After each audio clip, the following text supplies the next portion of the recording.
Hello and good day to all of you. So in this video lecture, we are going to learn about the moon and its formation and what are the theory behind the formation of the moon. And also we look at some comparison of the moon with respect to its size, atmosphere, and the magnetic field of the moon.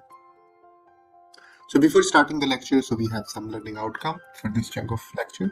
So the first learning outcome is to learn about the formation of the moon and the theory behind the formation of this moon given.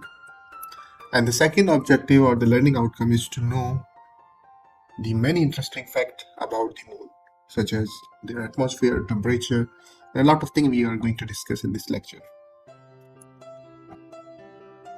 So obviously we are thinking about how did our moon form. So there are some theories which has been given. So we are going to discuss as well. What has been happening so far? So I mean the formation of the universe, the solar system, and the formation of the moon. So we are going to discuss each and everything. So as I mentioned, we are going to discuss about the theories of the formation of the moon. So actually the moon is a sister world that form in the orbit around the earth as the earth form. So there are different theories which was given. So the first theory which was given is a capture theory. So according to this theory, so the moon was formed somewhere else in the solar system and then it was captured into the orbit of the earth. And the second theory, which is the fission theory, it states that the earth moon is actually the part of the earth. So when the earth spun so fast that it spun off the moon. So in this figure you can see. So actually this moon was the part of the soul of the earth, and when earth was spinning so fast, so it came out from the earth material. So then it's come into the orbit. And the third theory is condensation theory. So it states that the moon and earth condense individually from the nebula that form the solar system. So it's talking about the Big Bang. I mean, when it was Big Bang and nebula. So because of that time, so everything was extracted individually. So the Earth and the Moon was individual. Then it comes into the orbit of the Earth. And the fourth theory, which is the giant impact theory. So what it states that actually it is the most widely accepted theory today is the giant impact theory. So what it proposed, so it proposed that the moon formed during a collision between the Earth and also another small planet about the same size of the Mars. And when it's hit to the surface of the Earth, so the debris obviously came out and it was in a disk of the debris. So it was rotating, revolving around the Earth. And the later on, all the debris was captured by the Earth, but only the debris which was the bigger, it came into being as a moon. And also some of the debris goes away from the orbit of the Earth. So only the moon was left because of this hitting the small planets. So that is the theory which is mostly accepted recently. So let's look at the size and some other interesting fact about the moon. So as I mentioned, the moon is the Earth only proper natural satellite, and it's at 1/4 of the diameter of the Earth. If we compare the size of the moon, so it's actually the size is almost equal to the Australia continent, Australia country maybe we can call, and it is one of the largest natural satellite. And if you look at the natural satellite in the solar system, so this is the fifth largest satellite in overall solar system. Obviously the four largest satellites are from Jupiter, and the orbiting Earth is an average lunar distance is 380,400 kilometer. So that is the orbiting Earth at average of the lunar distance. So also the diameter, as mentioned, it's 1/4 of the Earth, or we can call it quarter of the Earth, and it's look bigger because it's close to us. Even if you look into the sky, the moon and sun appears to be same, but because of the distance, the moon is near to the Earth and sun is so far from the Earth, so that's why it appears to be same. And especially when we have the solar eclipse or the lunar eclipse, so then you can observe these type of features, so that the moon is exactly similar size of the sun. So moon has no atmosphere, and there is a huge difference in day and night temperature. So actually the atmosphere protect the planet or object from the change of the temperature in day and night. So the temperature in the daytime at the moon is 127 degrees Celsius, and in the night is minus 173 degrees Celsius, which is a huge difference in temperature. So as mentioned, there is no atmosphere, so there is no water, no rain, no wind, and there is no cloud at the moon. So like everything else in the solar system, moon is also does not have its own light of or the source of energy. So it's shine due to the sunlight. So it will reflect the sunlight when we are looking at it. And there is no water on the surface of the moon. And if you're looking at the gravity of the moon, so the gravity of the moon is 1/6 of the Earth. So your weight would be 1/6 of your weight on the Earth. So let's say if you're 60 kg here, if you weight yourself on the moon, you will be 10 kg. So let's look at the first person who stepped on the moon. So just to make you sure that moon is only the celestial body in our solar system other than the Earth on which the human have set foot. There's some other planet which we are explored like Mars, but still we don't have any human step on the other planets or the any satellites. So the guy name is Neil Armstrong, which was the first person to walk on the surface of the moon. He was the commander of the American mission Apollo 11, and he stepped on the moon on 21st July 1969. So let's compare some of the difference between Earth and moon so you will be more clear about the understanding of the moon. So if you look at the diameter of the Earth is 12,756 kilometer, and the diameter of the moon is 3,476 kilometer. And as you know that there is a tilt of the Earth, so Earth is not like this, it's slightly tilted 23 degrees, but the moon is tilted 7 degrees. And the surface temperature of the Earth is maximum is minus 73 degrees Celsius and 48, maybe that goes up to 50 or 52 sometime like that. But the surface temperature of the moon is 127 degrees Celsius to minus 173 degrees Celsius. And there is a thick atmosphere and the mild greenhouse effect.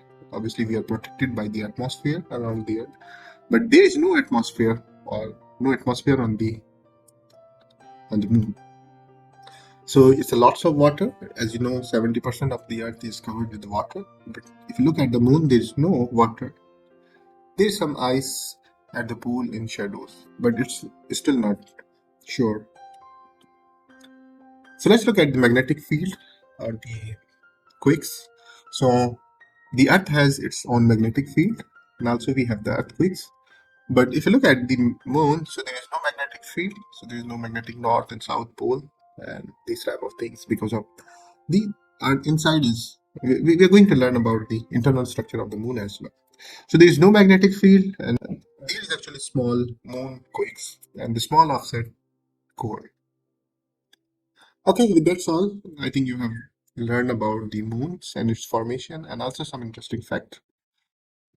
Okay, that's all. Thank you so much and have a good day. Hello, good day to all of you. So in this video lecture, we are going to learn about the moon rotation and revolution. And also we'll look at what are the phases of the moon which appear on a different hemisphere of the Earth. Let's say in the north, what you are going to see, and in the south and at the equator. So before starting the lecture, so we have some learning outcomes for this piece of lecture. So the first learning outcome is to understand and learn the moon rotation and revolution. And the second objective of this lecture is to know the phases of the moon appears on the Earth from different hemispheres, such as northern hemisphere, southern hemisphere, and also we look at how the moon appears from the equator. So let's look at the rotation of the moon first. So the moon reflects the light from the sun just as the other planets, so it's not have its own source of energy as discussed in the previous lecture as well. So the time it takes for moon to rotate once around its axis is equal to the time it takes for moon to orbit around the earth. So it's mean we always look at the one side of the moon, which is called near side of the moon. So this keeps the same side of the moon as mentioned, so facing toward the earth throughout the month. And obviously not throughout the month, but we still look at the near side of the moon throughout the time the moon has been formed. And does not orbit in equatorial planet of the earth or elliptic. And the earth's moon has the high angular momentum between each other. So this is a small video which is going to show you about the moon rotation and revolution. So I have been presenting here for 4 cases. The first one is moon without rotation. The second is moon with rotation, but it's a bit faster rotation. And the third case is moon with rotation, I mean the exactly rotation which moon rotates. And the fourth one is the moonlight, how the lights comes from the sun on the moon. So let's start with the first case. So in this case, we have the synchronous rotation. So let's say in this case, the moon is without any rotation. So over here you can observe moon is static. So the right side goes on the other side, then it comes to the same side. So in this case, moon is without any rotation. So the second case which we are going to present here is the moon with rotation, but it's a bit faster. So you can observe that the moon is with rotation. So from the earth we can see all side of the moon, like the right side which is the near and the other side is the far side. But obviously this is not the correct rotation of the moon. So the moon is rotating a bit slower as I mentioned. So it's rotate once in the same time it takes to complete one orbit. So from here you can see this red part is appears from this side and it takes one rotation from here. So again we are repeating this step. So you can see it's actually rotating and revolving. So rotating and revolving time is same. How much time it takes from here to reach here? The same time it takes to rotate around its axis. So that's why only we see the red part, which is the near side of the moon.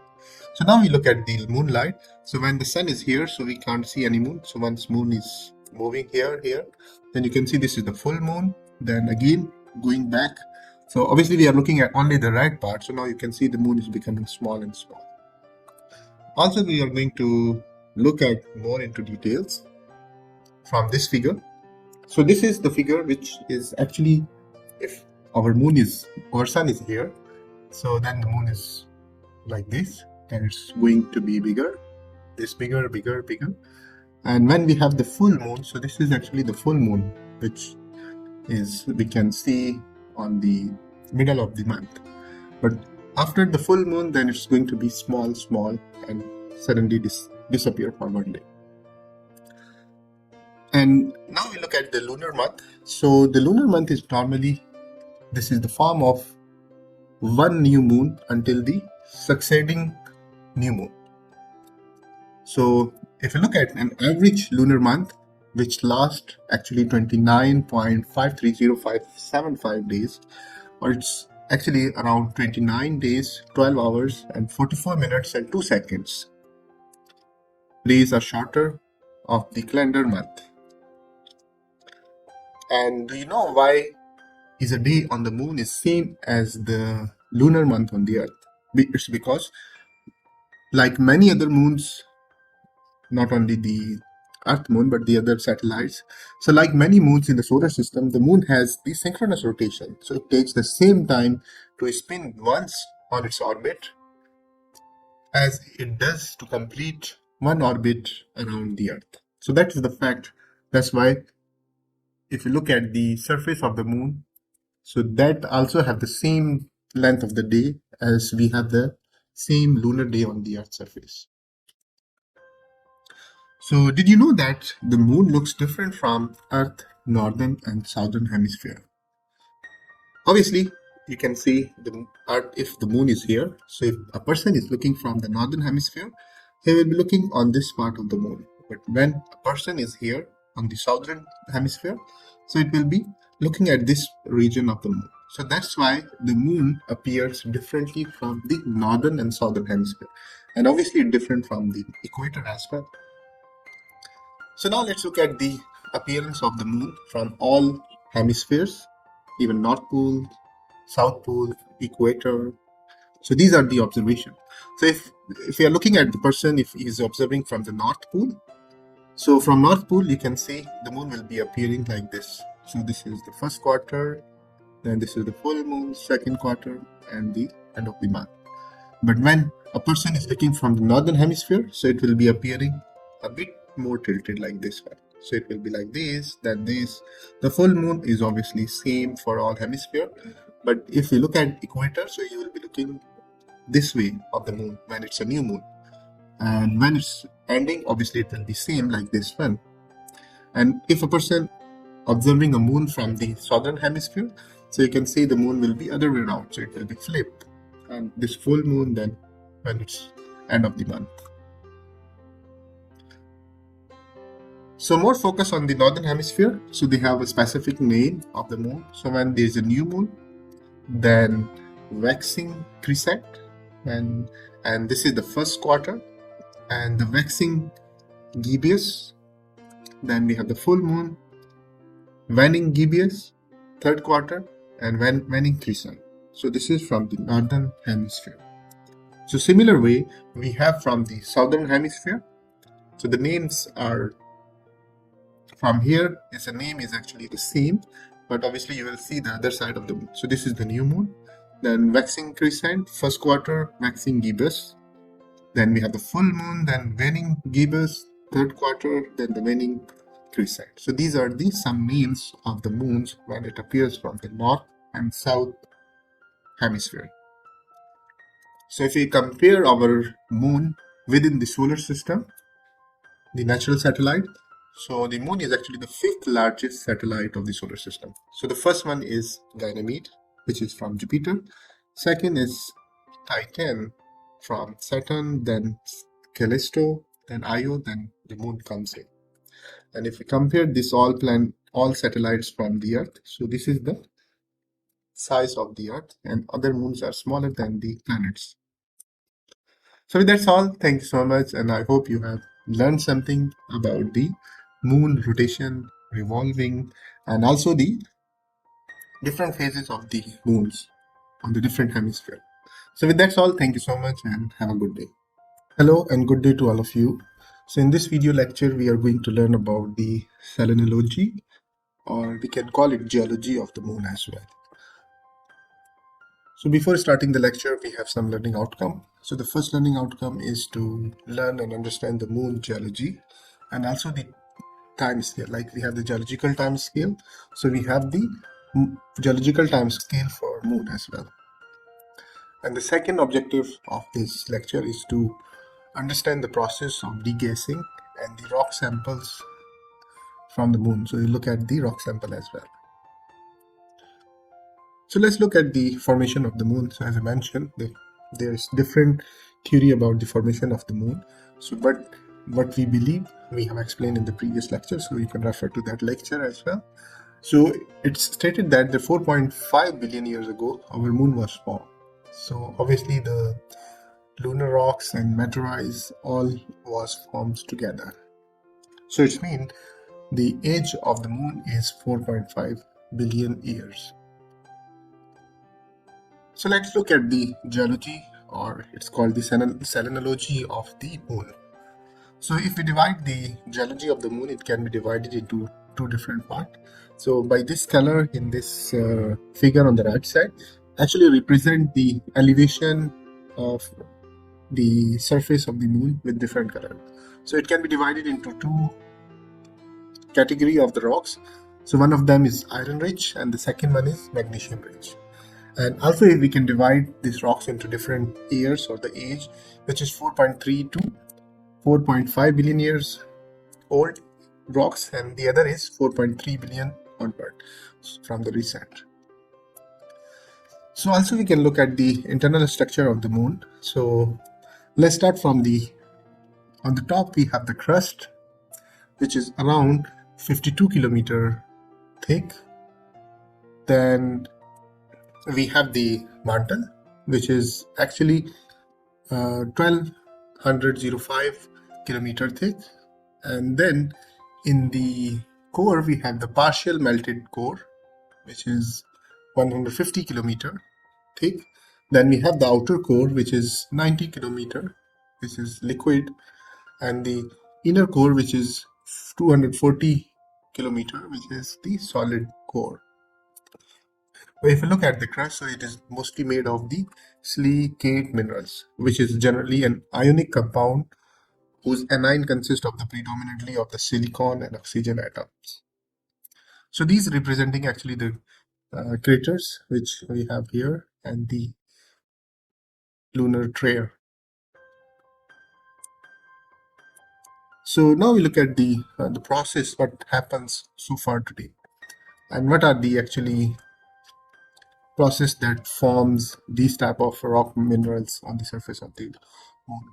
So if you look at the geological age of the moon, so more than 3.7 giga annum, or you can call it the giga year, which is 10 raised to power 9 years.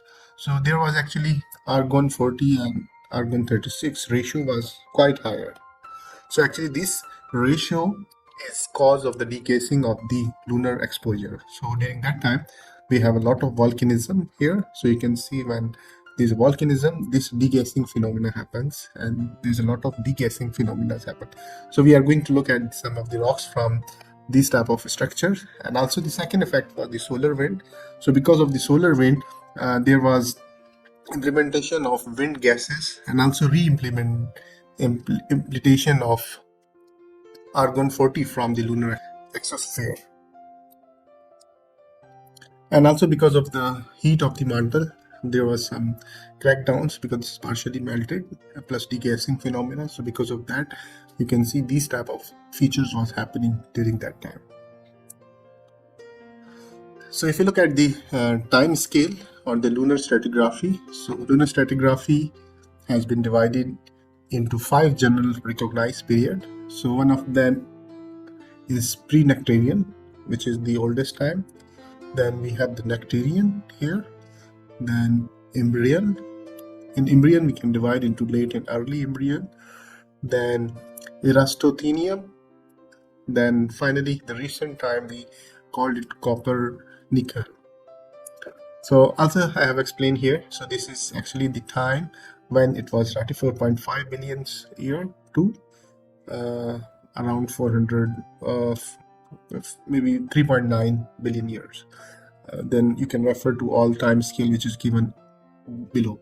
Actually this is in million of year before the present.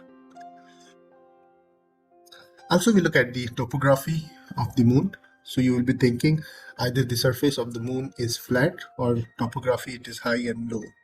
So if you look at the topography of the moon has been measured by methods of laser, altimetry and stereo images analysis, including the data obtained during the Celementine missions, which is actually the Apollo missions as well. And the most visible topographic feature is a giant far side South Pole Atacama Basin, which was actually one of the crater. It's the largest crater on the surface of the moon as well. So which possesses the lowest elevation on the moon. And the highest elevations are found just to be to the northeast of the basin. So if you look at this is the near side, which actually we look at the moon all the time. And this is the far side. So actually I'm referring to this point, so which is actually the basin, or it's a larger crater. We are going to learn this about crater in the next video lecture as well. You can refer to this, how the crater forms and what are these craters. And also if you look at the scale of the legend, so you can see this is from -6 kilometer up to 7 kilometer. So the highest topographic feature on the surface of the moon is 7 kilometer. Obviously we don't have the sea level but it's a different level which has been defined on the average surface of the moon. So based on that, it is the deepest part is 6 kilometer and the highest part is also 7 kilometer around. But in some other places you will find some more deeper, like 8 kilometer. It depends on what are the reference point. So there is another volcanic feature which is called Mare volcanism. Mare volcanism is actually the vast lava plain within the Imbrian basin on the moon, and it is actually one of the larger craters which I mentioned before, and in the solar system actually. And the Imbrian basin formed from the collision of a protoplanet during the late heavy bombardment. So over here you can see this is the Imbrian basin.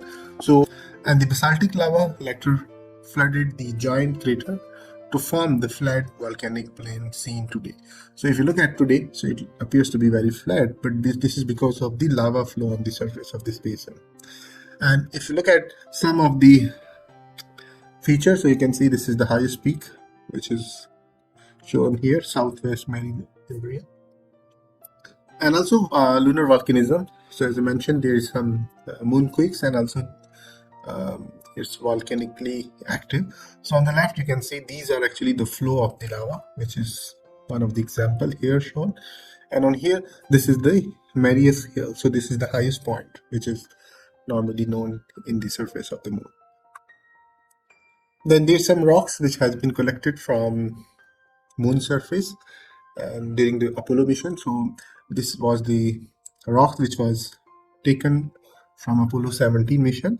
So over here, these example actually shows the crystallize from the lunar magma, because these are primarily of the mineral plagioclase, which is shown here, and also the light gray color, which is the plagioclase, this one light gray, and the greenish is tractolite, which is shown here on this side. And in below rock sample you can see this is the anorthosite, and this is also formed in the magma, and for this there is no water needed.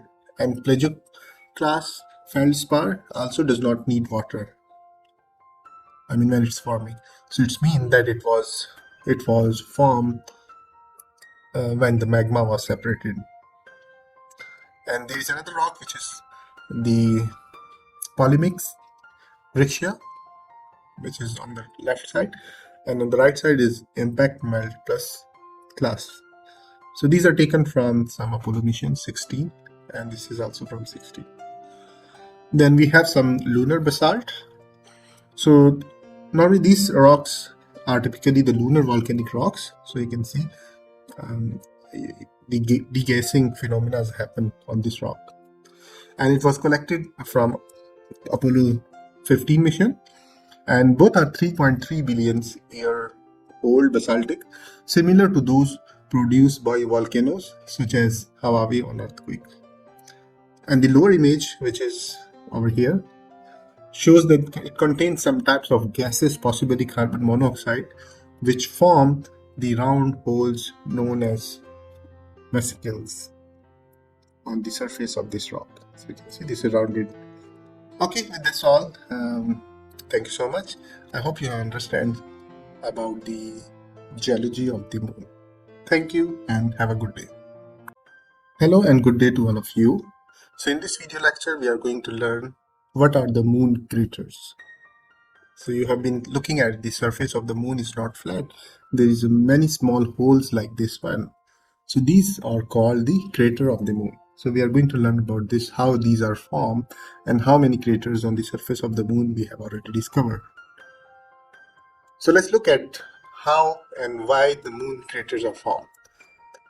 Craters on the moons are caused by the asteroid and meteorite collision with the lunar surface. In the figure A, you can look at, so this meteorite is coming in the orbit of the moon and trying to hit on the surface of the moon.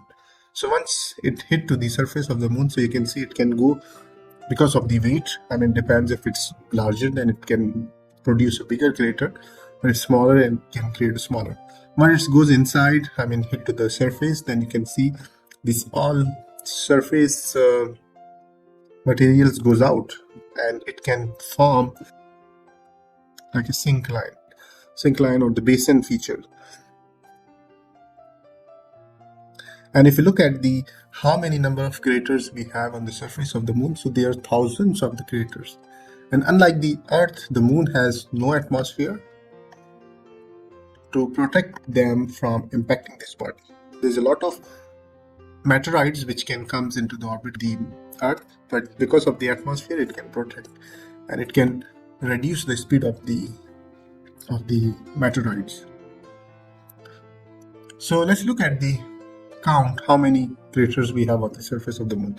So from these figures, you can look a number of craters you can observe on the surface of the moon. So lunar craters are impact craters on the Earth moon, and the moon surface has many craters, all of which were formed by impact of the meteorites. And an International Astronomical Union currently recognizes 9,137 craters, and from which they have named 1,675, and they have named and dated, and they have calculated the size of these craters. So I'm going to show some of the example. So these are prominent crater on the surface of the moon. So I'm not going to show or not going to call each and every name of the crater, but just to look at here the summary, it is from Wikipedia. So you can see this is the red dot actually shows the placement of these craters, and in the parentheses you can see this is actually the size of these craters. So you can see 131 kilometer, 231, and up to then it goes here. So in these two figures we can see we have the biggest crater is 231 or 301 actually. So 301 kilometer, so it's quite large crater we have on the surface of the moon. So if you look at the biggest crater on the surface of the moon, so it is actually situated in the South Pole, which is Aitken Basin, is actually the immense impact crater on the far side of the moon. So it is not at the near side which we look at the moon, but it is the other side of the moon. And it's roughly 2,500 kilometer in diameter and in between 6.2 to 8.2 kilometer deep. So as I mentioned, some places you will find 8 to 9 kilometer deep. So this is actually the place where we have this one. And it is also one of the largest known impact crater in the solar system. So this is actually the largest in solar system, whole solar system, that we have explored till date. Okay, with this all, this was a short video, and I hope you have understood about the crater. Thank you so much and have a good day. Hello and good day to all of you. So in this video lecture, we are going to learn about the Apollo mission. What are the Apollo mission and what is the purpose, and how many Apollo mission we have till date, and what are their future plans. So let's look at the history of the Apollo program. So Apollo program was designed to land human on the moon and bring them safely back to the Earth. So there were 6 missions till date have been performed. So Apollo 11, 12, 14, 15, 16, and 17. So these were actually the mission which was planned for sending the human to the moon surface. Obviously, before that, they had some mission which was unhuman. I mean, there was no human being involved. So Apollo 7 and 9 were actually performed for looking at the orbit mission of the Earth, and it did not return lunar data, obviously. So here is some figures which is from Apollo 4, 6, 8, 9, 10, 11, 12, 13, 14, 15, 16, 17, and Skylab 1. So these are the craft or the source of the Apollo missions which has been used so far. So if you look at the history of the Apollo mission, so as I mentioned, there's a number of Apollo missions we have. So this is actually a summary till today. So as I mentioned, there were some Apollo mission before human activity. So Apollo 4 and 6 of the launch vehicle and commanded the services modules to demonstrate the adequate of their design and certify safety for man. And after that, they have improved it. Apollo 5, so this was also flight, demonstrate adequacy of its design and certify its safety for man. So I mean, they was testing the flight, which actually going to take a human. So they send it. They want to observe either it can go and come back safely for human carrier. And then Apollo 7, 8, and 9. So this Apollo 9 mission was actually the manned flight of the complete lunar landing mission wheel in low Earth orbit to demonstrate operability of all equipment and insofar as could be done in the Earth orbit to perform the maneuvers involved in the ultimate mission. Then Apollo 10, it was actually a complete mission except for the final descent to and landing on the lunar surface. So actually the human was involved, but they didn't land on the surface of the moon. Then finally the Apollo 11, which was the first mission. During that time, this was human involved mission. Obviously the other was also human involved, but this was the mission where they step on the surface of the moon. So it was in 1967. So the initial lunar landing mission. So this is called. Then after that, obviously they have improved it. So in Apollo 12, 13, 14. So this was a precision manned lunar landing demonstration and systematic lunar exploration. And 15, 16, and 17. So there was extensive scientific investigation of the moon. As I show you some of the rock sample from Apollo 15, 16. So we have collected some of the rock samples from here for study the geology of the moon or serenity of the moon. So not only the geological side, but obviously some other factors which was included during the study, scientific investigation of the moon on the lunar surface and from the lunar orbit. So if we look at the places where Apollo mission was done, I mean, at which place either they went on the one place all the time or they went to the different places. So just to highlight the Apollo mission, which is from this figure on the right side. So the satellite was landed. So the first mission was 11. So they landed here, then 12, 14, 15, 16, and 17. So these are the places. So all these sides are near side of the moon. So all this mission was done on this one side of the moon, not the other side. So now we look at what's the future plan for the space. So NASA will continue that work by moving forward to the moon with the astronaut landing on the lunar south pole by 2024, so which is next year, hopefully. And NASA is also implementing the President's Space Policy, Directive 1, to lead an innovative and sustainable program for exploration with commercial and international partners to enable human expansion across the solar system. So on the right side figure, this is actually the artistics concept which shows the NASA Gateway in lunar orbit. So this is actually the NASA Gateway in the lunar orbit, and we can see the Earth from here. So the power and propulsion element will be the first component to launch at the placement near the moon, which will be this year soon, 2022, with the additional element launching the subsequent year in the future as well. And also there was a recent Apollo mission which was happened in 2018, and in that mission actually they stay for a week long on the surface of the moon. And obviously their next plan is to stay 45 days outpost. So during this time what they did, actually they set up for the first time full-fledged habitat on the another world, which is moon. And also they have tested advanced space suits, I mean the suits which they wear, and also the rovers, which is these the cars or rovers we can call it, and try out the methods for protecting and exploring from deadly radiation which is coming from the sun. Obviously they cannot protect because there is no atmosphere on the moon, and also they have gauged the effect of the absence of normal gravity. Obviously, the gravity of the moon is 1/6 of the gravity of the Earth. So also they are testing some new technology on this gravity, and I hope they have been doing much more on the surface of the moon. So there is much more information and knowledge about the moon. So you have to think about yourself when, if you are on the moon, what do you think or what you will feel. So please share your comments in the chat box or in the comment bar.